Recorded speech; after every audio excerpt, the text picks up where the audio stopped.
Je suis toujours émerveillé de l'inspiration du Saint-Esprit dans les chants, dans les prières et dans la prédication que j'avais. Plusieurs expressions, plusieurs mots que j'ai mis sur le papier ont été exprimés d'une manière ou d'une autre. Ça, c'est beau aussi, hein, que le Seigneur dirige les choses. Nous méditerons ce matin un passage de l'Épître aux Éphésiens, dans le premier chapitre, versets 15 à 23, que je vais vous lire. Il s'agit d'une prière. Nous allons entendre une prière exprimée par l'apôtre Paul pour son Église. Et nous nous l'approprierons aussi pour nous, j'espère. Après avoir entendu parler de votre foi dans le Seigneur Jésus et de votre amour pour tous les saints, je ne cesse de dire toute ma reconnaissance pour vous lorsque je fais mention de vous dans mes prières. Je prie que le Dieu de notre Seigneur Jésus-Christ, le Père de gloire, vous donne un esprit de sagesse et de révélation qui vous le fasse connaître. Je prie qu'il illumine les yeux de votre cœur pour que vous sachiez quelle est l'espérance qui s'attache à son appel, quelle est la richesse de son glorieux héritage au milieu des saints, et quelle est l'infinie grandeur de sa puissance qui se manifeste avec efficacité par le pouvoir de sa force envers nous qui croyons. Cette puissance, il l'a déployée en Christ, quand il l'a ressuscité et l'a fait asseoir à sa droite dans les lieux célestes, au-dessus de toute domination, de toute autorité, de toute puissance et de toute souveraineté et de tout nom qui peut être nommé non seulement dans le monde présent, mais encore dans le monde à venir. Il a tout mis sous ses pieds et l'a donné pour chef suprême à l'Église, qui est son corps, la plénitude de celui qui remplit tout en tous. Ce texte que nous avons lu et entendu nous montre quel amour l'apôtre avait pour les chrétiens de l'église d'Éphèse. Il nous montre aussi la révélation profonde que Paul avait concernant le Christ. Il ne peut pas la garder pour lui. Il a pour mission de la partager. C'est pourquoi il écrit cette lettre qui a probablement été connue des autres églises environnantes de la Grèce. Paul connaît bien l'église d'Éphèse. Pendant 3 mois, il a discuté du royaume de Dieu dans la synagogue. Puis, avec les disciples, il a enseigné pendant 2 ans, chaque jour, dans une école. Ce qui fait que beaucoup de personnes entendirent la parole du Seigneur, qui était accompagnée de miracles extraordinaires. Paul écrit qu'il prie pour les sœurs et frères d'Éphèse. Voyons un peu le contenu de sa prière. Il sait que la connaissance intime du Seigneur se fait par révélation du Saint-Esprit. Les mots sont impuissants s'ils ne sont pas accompagnés de l'Esprit. Que demande Paul dans sa prière ? Il prie pour que le Dieu de notre Seigneur Jésus-Christ, le Père de gloire, donne aux chrétiens d'Éphèse un esprit de sagesse et de révélation qui le leur fasse connaître. Connaître Dieu.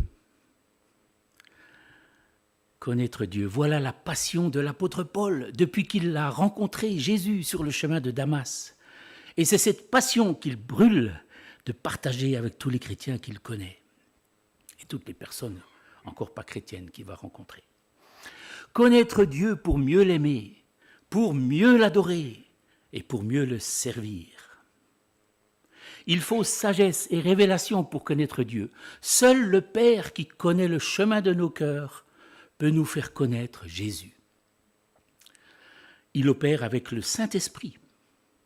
Les 3 personnes de la Trinité sont à l'œuvre.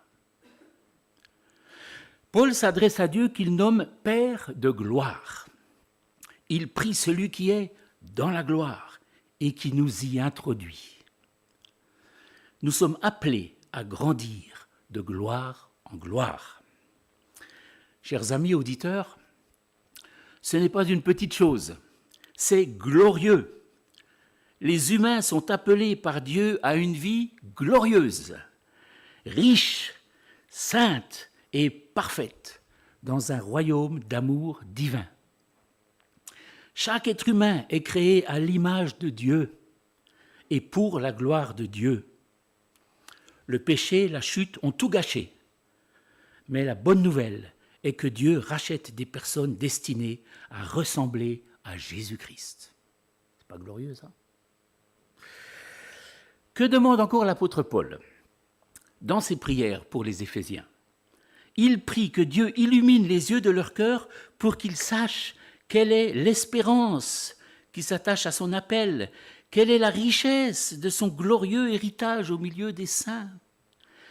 Que Dieu illumine les yeux de leur cœur, les yeux du cœur.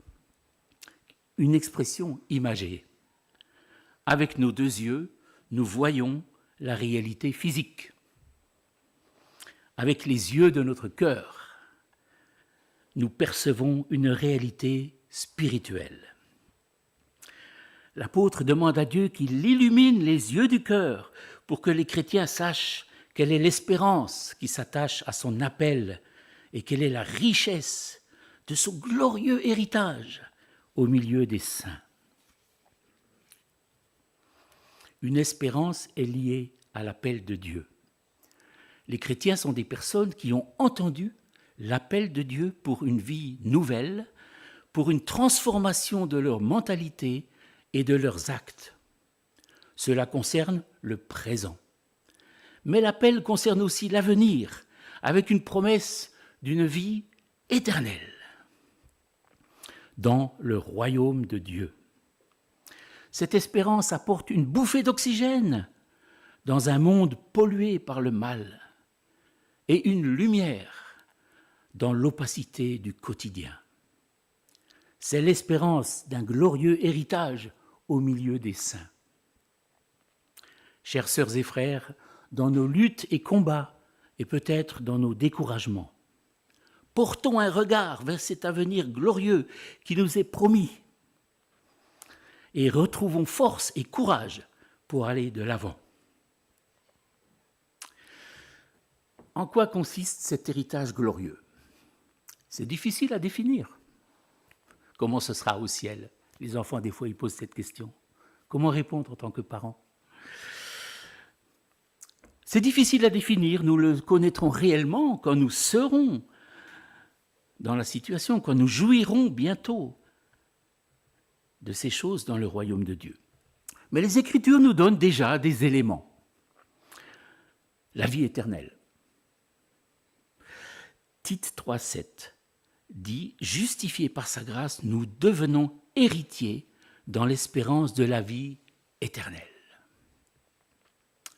La communion avec Dieu, un Dieu d'amour, le découvrir, le contempler. Un royaume éternel.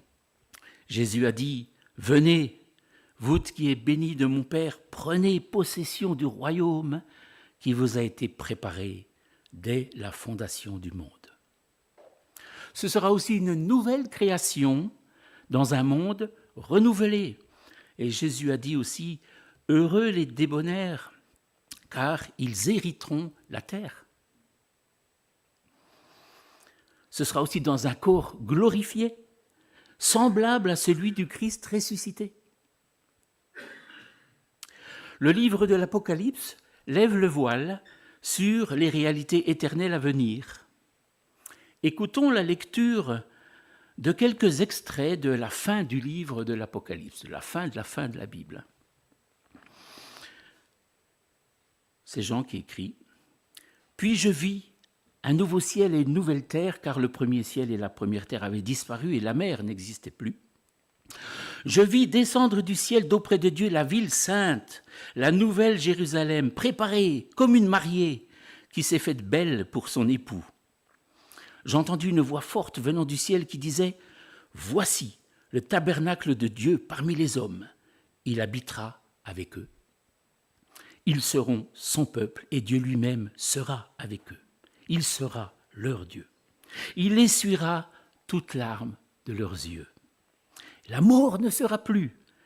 Et il n'y aura plus ni deuil, ni cri, ni douleur, car ce qui existait avant a disparu.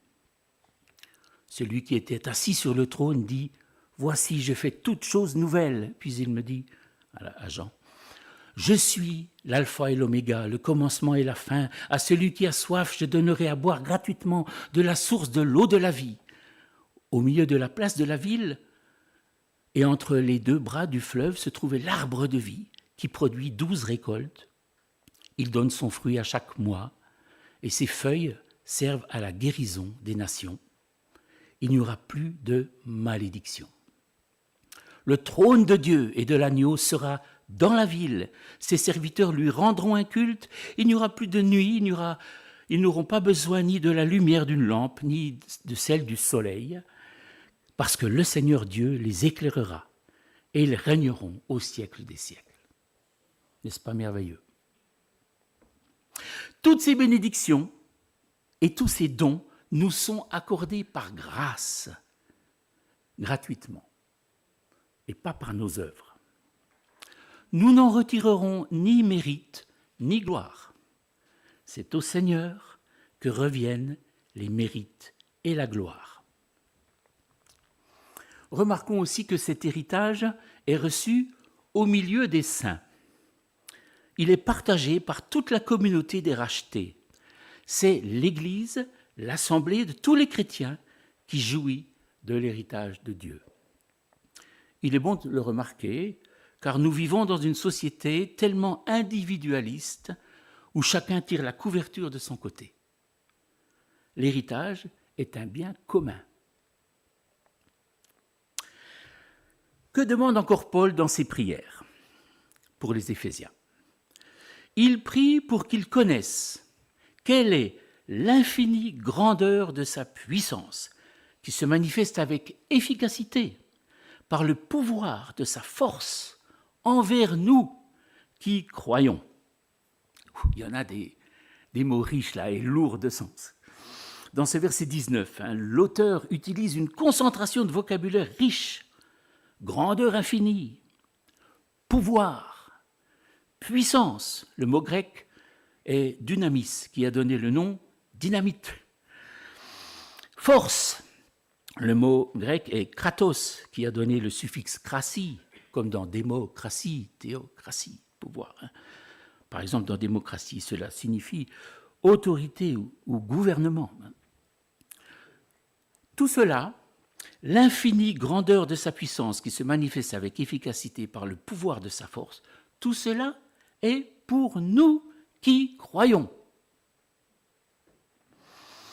Vous vous rendez compte? Moi, j'ai du mal à imaginer. C'est ce que dit l'Écriture. Sa puissance, son pouvoir et sa force sont pour nous. Comment cela est possible? Comment cela se concrétise-t-il? Le verset suivant nous éclaire. Cette puissance, il l'a déployée en Christ quand il l'a ressuscité et l'a fait asseoir à sa droite dans les lieux célestes. Cette puissance a donc été mise en œuvre lors de la résurrection de Jésus-Christ. Mais alors, comment s'exprime-t-elle envers nous? Vous comprenez la question? Je la reformule. D'une part, Paul dit que Dieu a manifesté sa force et son pouvoir envers nous, et d'autre part, il dit que cette puissance a été déployée par la résurrection de Jésus-Christ. La question est de savoir quel est le lien entre la résurrection de Jésus-Christ et nous. Comment la puissance de Dieu déployée par la résurrection de Jésus-Christ se manifeste-t-elle aussi envers nous? La réponse est dans les Écritures, comme toutes les bonnes réponses. C'est dans les Écritures que nous le trouvons et pas ailleurs. L'Écriture qui déclare que nous sommes ressuscités avec lui. Christ nous a entraînés dans sa mort avec lui et entraînés dans sa résurrection avec lui. Je cite Romains 5, versets 3 à 5. Ignorez-vous que nous tous qui avons été baptisés en Jésus-Christ, c'est en sa mort que nous avons été baptisés? Par le baptême en sa mort, nous avons donc été ensevelis avec lui, afin que comme Christ est ressuscité par la gloire du Père, de même, nous aussi, nous menions une vie nouvelle. En effet, si nous avons été unis à lui par une mort semblable à la sienne, nous le serons aussi par une résurrection semblable à la sienne. Dans ce verset, la résurrection est au futur. Donc, ma démonstration ne tient pas vraiment la route, mais c'est une partie d'explication. Mais dans Colossiens 2,12, elle est au passé. Voilà ce qu'il est écrit.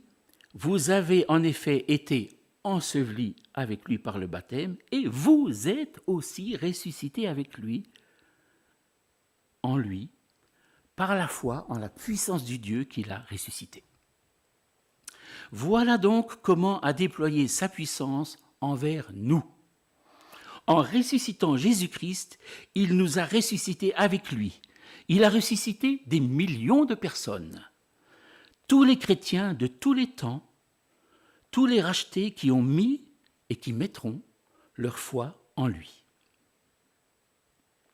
Il fallait une puissance extraordinaire pour arracher des millions d'âmes à la mort. Quelle puissance pour tirer le Christ hors de la tombe.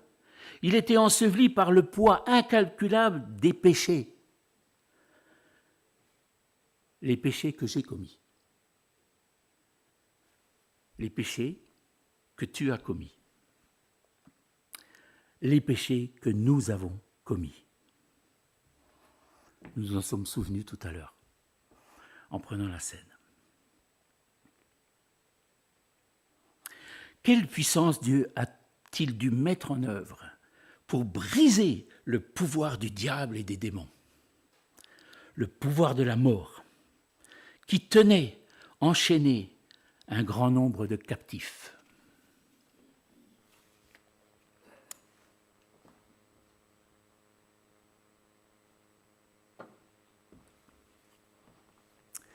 Le psalmiste et poète David exprime de manière imagée ce combat spirituel dans le psaume 18, dont voici un extrait. « Les liens de la mort m'avaient enserré, les torrents dévastateurs m'avaient épouvanté, les liens du séjour des morts m'avaient entouré, les pièges de la mort m'avaient surpris. Dans ma détresse, j'ai fait appel à l'Éternel, j'ai crié à mon Dieu. De son palais, il a entendu ma voix. Mon cri est parvenu à ses oreilles. L'Éternel a tonné dans le ciel, le Très-Haut a fait retentir sa voix. Avec la grêle et les charbons de feu, il a lancé ses flèches et dispersé mes ennemis. Il a multiplié les éclairs et les a mis en déroute. Le fond des océans est apparu. Les fondements du monde ont été découverts à ta menace éternelle. Au souffle de tes narines, il est intervenu d'en haut, il m'a pris, il m'a retiré des grandes eaux, il m'a délivré de mon adversaire puissant, des ennemis qui étaient plus forts que moi. C'est vrai, le diable est plus fort que nous et sans une intervention surnaturelle d'un Dieu puissant, on serait encore dans les liens de la mort. Le combat contre le pouvoir de la mort et la puissance de Satan a été remporté par la mort et la résurrection de Jésus-Christ. Ensuite, le Seigneur a été élevé au-dessus de toute domination, de toute autorité, de toute puissance, de toute souveraineté et de tout nom qui peut être nommé non seulement dans le monde présent, mais encore dans le monde à venir. Ça, je ne vais pas trop expliquer, c'est encore un peu un mystère pour moi, ce nom présent, ce mot à venir, à creuser. Mais c'est-à-dire qu'il règne sur un trône royal. Toutes les puissances spirituelles, angéliques ou démoniaques, lui sont soumises. Dans la première lettre aux Corinthiens, on peut lire que Christ anéantira jusqu'à ce qu'il ait mis tous ses ennemis sous ses pieds. Pardon. Il faut qu'il règne jusqu'à ce qu'il ait mis tous ses ennemis sous ses pieds. Et le dernier ennemi qu'il anéantira, c'est la mort. C'est aussi ce que dit l'Épître aux Hébreux. Tout est sous ses pieds. En effet, voilà est-il écrit, en effet, en lui soumettant toutes choses, Dieu n'a rien laissé qui échappe à son autorité. Maintenant pourtant, nous ne voyons pas encore que tout lui soit soumis. On retrouve ici une tension, comme on en retrouve parfois dans la parole de Dieu, entre le déjà et le pas encore. Christ a vaincu la mort, et pourtant, le dernier ennemi qui sera vaincu, c'est la mort. Christ règne, et pourtant, il faut que tous ses ennemis soient sous ses pieds. J'aimerais illustrer un peu cette tension avec une image. Les images valent ce qu'elles valent, hein, mais bon, ça peut peut-être aider. Vous avez une entreprise, un club, un groupe, une nation, une église, enfin, ouais, une entreprise qui ne fonctionne pas bien avec les employés. Il y a beaucoup de problèmes, des divisions, c'est le chaos. La direction est incompétente. Puis arrive un directeur qui pourrait très bien maîtriser la situation et qui saura régler le problème. Il est nommé chef. Il commence à tout mettre en œuvre pour résoudre la crise. Toute allusion avec la politique actuelle là je parle d'autre chose. Il a le pouvoir et l'autorité, mais tout n'est pas encore réglé. Ça va prendre du temps. De même, donc, le Seigneur règne, il est actif en faisant advenir le royaume de Dieu. Chères sœurs et frères, ne doutons pas aujourd'hui. Le Seigneur prépare son royaume. Même si tout semble vaciller, un bon maître souverain conduit toutes choses sans faillir. Personnellement, j'aime bien, chaque matin, quand la météo le permet, ou quand je peux faire une petite promenade, je ne suis pas loin des champs de maïs, là, un peu plus quelle direction? Par là-bas. Oui, par là-bas. Et bon, j'aime bien méditer. Et puis alors, souvent, je me dis, voilà, l'actualité, ça a tendance à me décourager, mais c'est pas possible, les guerres ici, les guerres là, la famine, tout ça. Et puis je me dis d'un autre côté aussi, mais le Seigneur est en train de faire venir son royaume dans tout ça. Il vient. Et un nombre que je ne connais pas de personnes entrent dans le royaume de Dieu aujourd'hui, sur la face de la terre. Il vient, voilà. Ça fait du bien. Pour terminer, penchons-nous sur les dernières phrases de notre texte, dont la profondeur nous persuade de son inspiration divine. Il a tout mis sous ses pieds et l'a donné pour chef, suprême, à l'Église qui est son corps, la plénitude de celui qui remplit tout en tous. Quel don merveilleux! Jésus-Christ, qui est mort et ressuscité et élevé au-dessus de tout à la droite de Dieu, est donné à l'Église. Il nous est donné, il t'est donné. Et il remplit l'Église de sa plénitude. Il la remplit de sa présence, de sa gloire, de toutes ses grâces, de sa vie, en un mot, de lui-même. C'est en elle qu'il manifeste sa gloire, ses perfections, aux yeux de l'univers entier, et ainsi il remplit et accomplit tout en tous. Non seulement il accomplit toute l'œuvre divine en chacun de ses membres, de son corps, jusqu'à ce qu'il parvienne à la stature de sa plénitude, mais il remplit la création tout entière et la conduit au but voulu par le conseil et la sagesse de Dieu. J'ai conscience que ces paroles semblent idéales, trop belles pour être vraies, en comparaison avec la réalité quotidienne difficile que nous voyons et connaissons. L'Église n'est pas parfaite.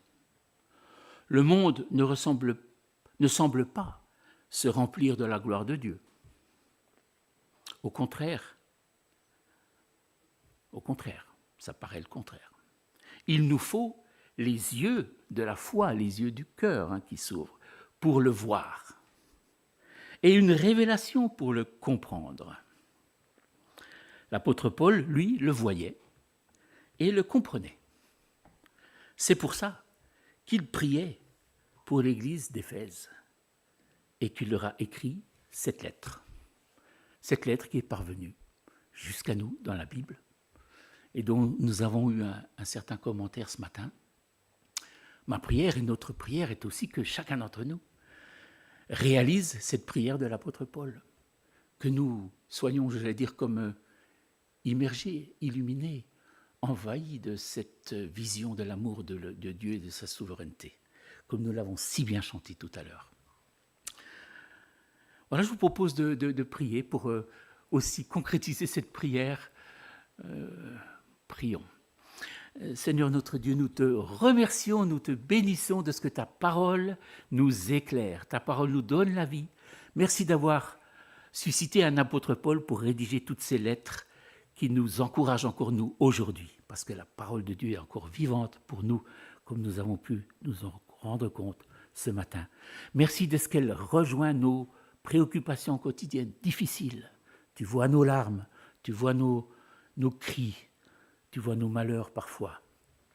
Mais Seigneur, tu ne nous laisses pas dans cette situation et aussi en communauté, nous pouvons supporter les fardeaux les uns des autres.